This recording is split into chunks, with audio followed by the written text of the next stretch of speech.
If this is you right here, ladies and gentlemen, I want to know why you have not yet smashed the subscribe button. You viewed the video. It only takes 2 seconds to smash that subscribe button. Please help me out trying my hardest to grow this channel. I really am. I've been putting many years into this channel because I want to see it progress. It sure has been a long 9 months. I've had this car for just about that. And where I bought it from is Arizona Nation. Really good customer service, but very poor on their warranties as well as other things I'm not going to mention because of how cool they were. They were willing to pay for half the stuff that needed to be replaced on this car, and let's go ahead and go over the things that I have replaced. The very first thing that I've noticed that it really needed was tires as well as rims. The previous owner, whatever they did to this car, they must have been sliding it very hard. Not only that, guys, but the rotors were definitely warped from all sections. I had to get new rotors for this beast, which AutoNation did pay for. They also bought my brake pads as well because of how bad this thing was at stopping. It was very complicated to track down one coolant leak. I noticed it when we went to go buy it. The coolant jar was completely empty. It was starting to ring me a question. What is really going on with this Mustang? These 5.0s are very reliable. If you have one, well, you know exactly what I mean. If you maintain them, they will take care of you just as much as you take care of them. The water pumps on these tend to fail very quickly. It starts to leak right from the shaft. You do have to replace the whole entire water pump. Sadly, you can't just rebuild the water pump like the good old days. The other common thing to leak would be your radiator, which I had not yet replaced. This car was sitting before it became into my possession. As far as the rest of the engine bay went, spark plugs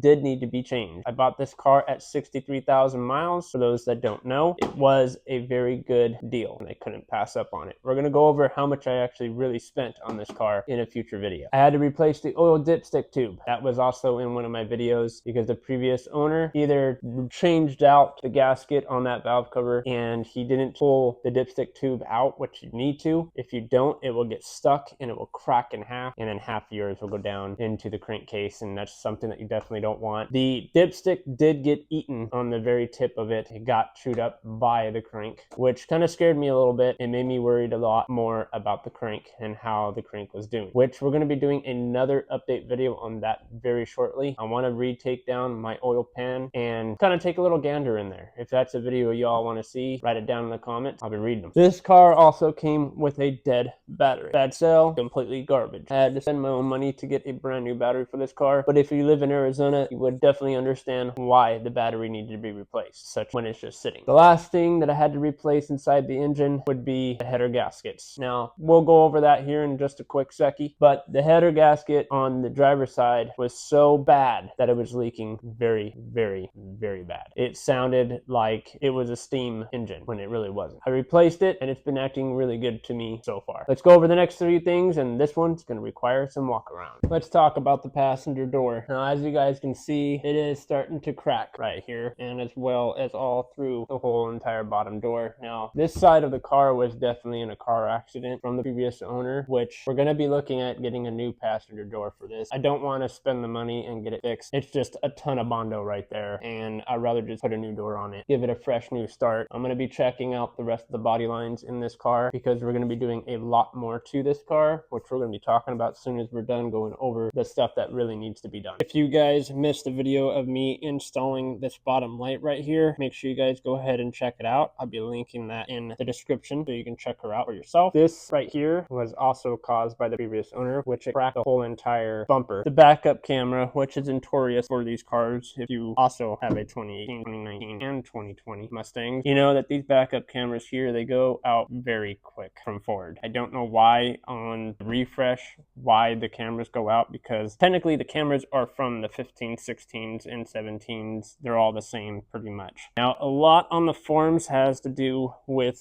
the harness that is on the trunk by itself. It gets pinched right here and it will cause it to not allow the rear camera to work. I went on Amazon and ordered just a cheapie for now to make sure that it was just the camera, not the wiring, and it did turn out to be the camera. Very good quality for 35 bucks, pretty much the same as OEM, and it's been working for me for about 5 months now, which is really good. And if you guys are wondering about this deck lid with the dragon right here, it was actually on my 2016 Mustang EcoBoost. I never wanted to get rid of this. This is memories from the EcoBoost. I want it to be part of my new and improvement of my goals that I set every single year. It's a reminder to keep pushing forward and don't fall off the ladder no matter what it takes. We are inside of the 2018 Mustang, and there's quite a lot of things that I want to talk about the interior. One, on the driver door, on the bottom panel, the screw that holds the panel down was completely screwed up. So I'm going to have to get a new plastic panel for that side. Plus, it is also cracked on the side, and I'm very, very particular of how that stuff turns out. I don't like anything being broken or having cracks on them. It makes me really anxious, and I really want to change something that is broken. I live by the fact of don't fix it if it ain't broke, and that's broke. So I'm definitely going to be fixing that. And then as far as the rest of the interior goes, a couple of pieces that do have scratches on them, and that does bother me for some reason. I don't know why, but if you have the same mindset like me, you will understand why it bothers me so much. I like a clean interior. I don't like anything being scratched or anything, and I understand it's plastic and it's going to get scratched no matter what, but being a 2018, there shouldn't be any scratches anywhere. When I got this car, inside the interior smelled like complete urine, and it drove me really, really crazy smelling that every single day I drove this car. I drove this car all the way to California having it smell like cat urine. When I came back from California, I detailed the living hell out of this car, meaning I took out the seats, I took the whole fabric off of the seat, soaked it in a bucket, washed it really well. I did the same thing to the carpet. I took the carpet out. I pretty much cleaned the whole entire carpet, and that was disgusting as well. Underneath the carpet as well, all the metal or aluminum in that term, I also did a little bit of cleaning down there, and it smells way better in this car than before. Like, no scent of urine at all. And if you guys know urine, especially cat urine, it stays for quite some time. So if it gets wet again, it's going to smell like urine. But this would definitely not smell like urine. I've used very, very good pet-friendly chemicals that eliminated odor. I went ahead and changed out the shifter knob because it had a big old gouge on the side of the shifter knob, and it drove me crazy shifting and feeling that. My theme is red and black. If you follow the channel, you know I've been saying that for quite some time. I really like the theme red and black. It looks really clean and really good, despite the name of the car, which is Black Widow, and Black Widows are black and red. That's why I went with the theme as far as black and red go. We also changed out the steering wheel for carbon fiber, but that is more towards modifications as well as the shifter too. Let's go ahead and discuss a little bit more of what I need to still fix on this car, and then we're gonna go ahead and talk about what is gonna be coming in the future. The drive shaft in this poor baby right here, like I said, it was badly abused. I can definitely tell you the trans fluid was never changed in the 63,000 miles that was on this car. The transmission fluid has never been done. With manual trans, you always want to make sure you do them every 30,000 miles. It will keep the transmission happy. Clean fluid is all it needs. You want to do the same thing with your differential. With your differentials, you want to do the same thing as far as how long you have to wait as far as intervals. So I usually wait every 30,000 miles, even with differentials. I do it every 30,000, well as my transmission. If you have an automatic, you can wait 50,000, but I wouldn't touch it if it's over 120,000 and it's too late. It does make very loud clunking noises as of the drive shaft, and I put a new one in and it's still doing the same thing. And honestly, I'm probably gonna go, hopefully in the future, with a full drive shaft. I'm actually talking to several other places trying to get a sponsorship going for a full drive shaft. As far as the rears go, I had to replace both side hubs, both axles, because one side was bad, and if one side is bad, the other will go bad too. It's just like light bulbs or anything else that has ones that actually work together. As far as that goes, as the rear, I have not changed out any control arms or shocks on any of the rear section.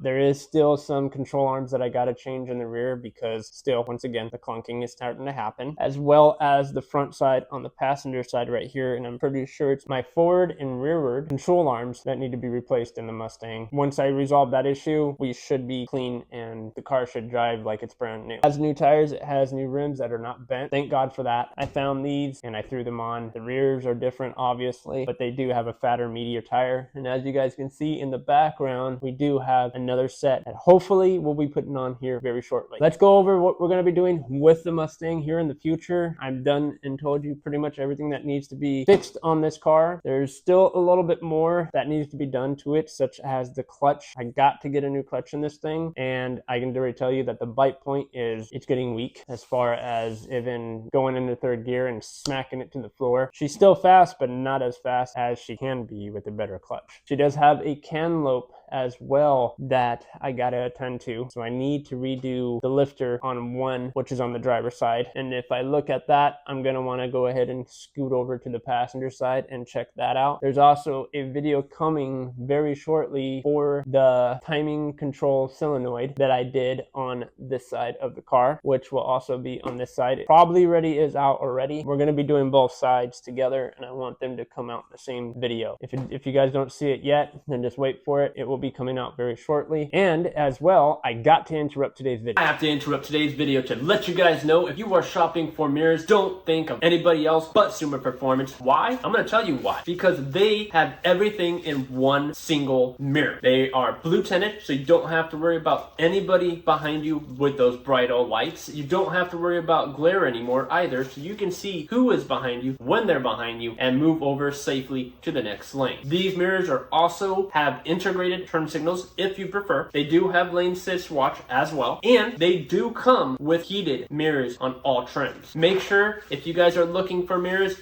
no more, no further, but shop at Sumer Performance. Click the link down in the description down below and save yourself 10% off. Thank you, Sumer Performance. Video coming soon. Now we are on the future talk. In the future talk, I'm going to tell you guys a lot of things that are going to be in the midst of planning, as well as things that you're going to be able to see here on YouTube, especially on my channel. Now, my whole plan for this car eventually in the future is to get it on the track. If you guys know, my car is, well, it is not track worthy. We need to get it track worthy. There's a lot of things that need to be done before it is eligible to be driven on a track, to me, on my point of view.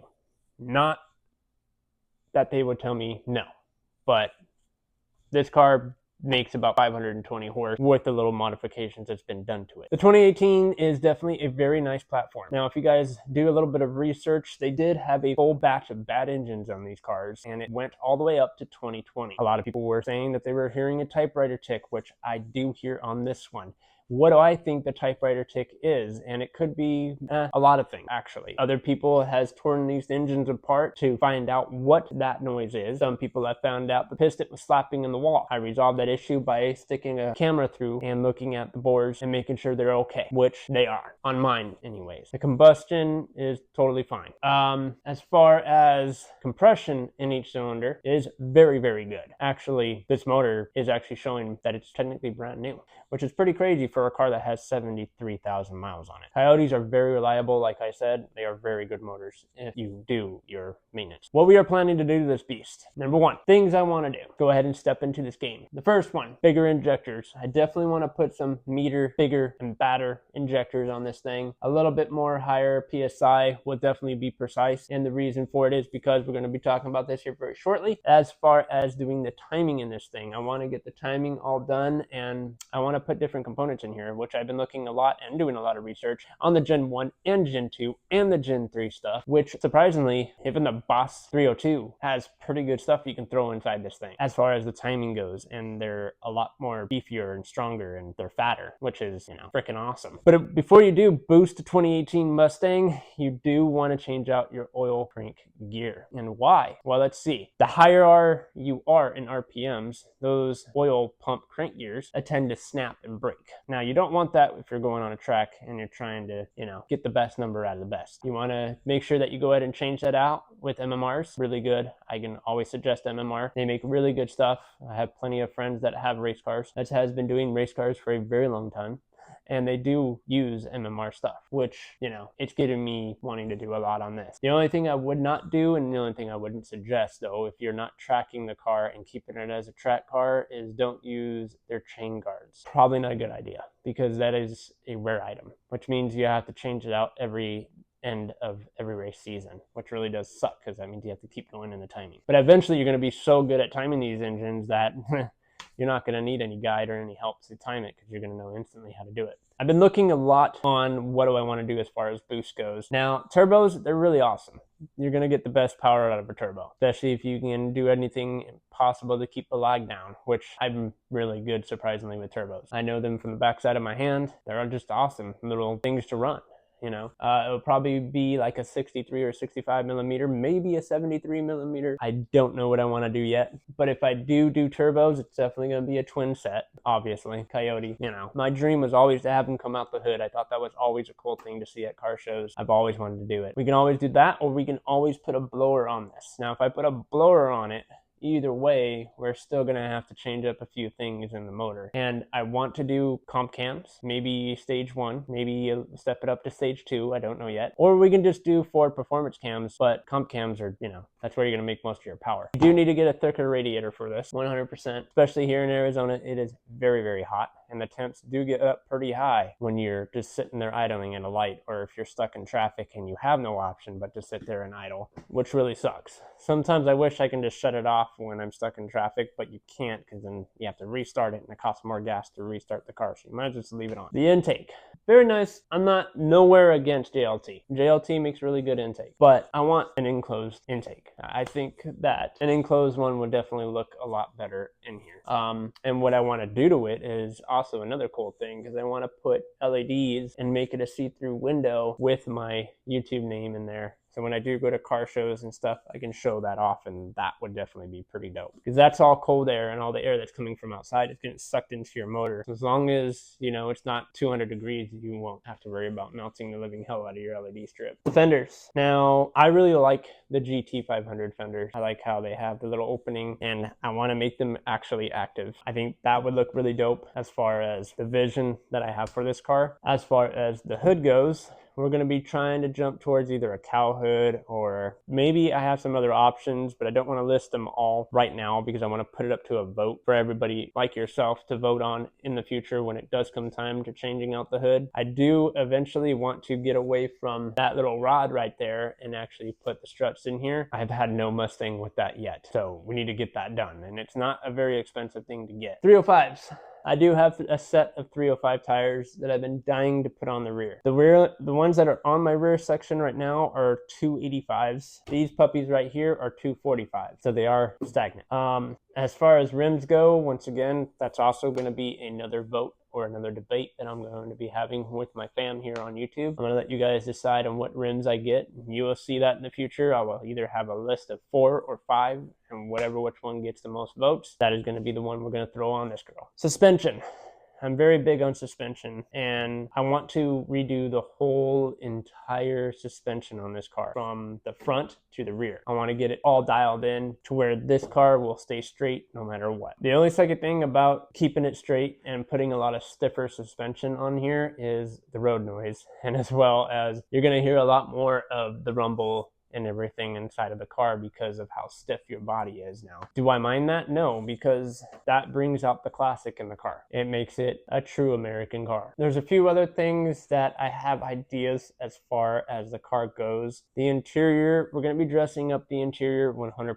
That interior is not going to stay just black. It's going to be red with black, and a lot of it's going to change. The seats are going to change. I'm going to do a rear seat delete. I want to put a roll cage in this eventually. The boom box in the back. As far as the subwoofer goes, I want to build a whole bottom section of the subwoofer, and it's going to look freaking sick when I'm done, which I cannot wait for. That's one thing I cannot wait for. Technically, I can go ahead and do that now, but I need to find a bucket or a tub that I can use as far as like the speaker goes, where I can mount the speaker in. I need it to be round just like a tire. All the sills around the car are definitely going to have to get replaced because this car was sitting in New Jersey, and then it went to Texas for a while. Somebody in Texas bought this, and then it went to California for a little short time where it was owned for about a year, and then it came to Arizona after the car accident, and then it was auctioned off after the car accident where it was bought by a dealer, and the dealer ended up repairing all the damage that was done to it. This fender actually is a brand new fender. The door, they didn't do the door the way it was supposed to be done. I can definitely tell you that right now. If they would have took their time with that door, the Bondo wouldn't have cracked and the door would look fine. And nobody will ever know. As far as it going out to the rear section of the car, the rear never got hurt, at least not on the passenger side. I definitely want to put lowering springs because this car does allow me to stick three of my fingers in this little gap right here, which, you know, that's a 3-finger game. 1 finger is where I want to be. The more planted to the floor, the more less wind that you're fighting, and the more faster you go. As far as everything else in this car, lights and a little bit of cosmetic things that you can say that I wanted to change since I bought this thing is a lot. There's a lot of things, and I'm gonna be having that written down on a piece of paper eventually, and as I get them, I'm gonna be checking them off so that we can slowly but surely build this thing. I want it to be the baddest Mustang on YouTube yet.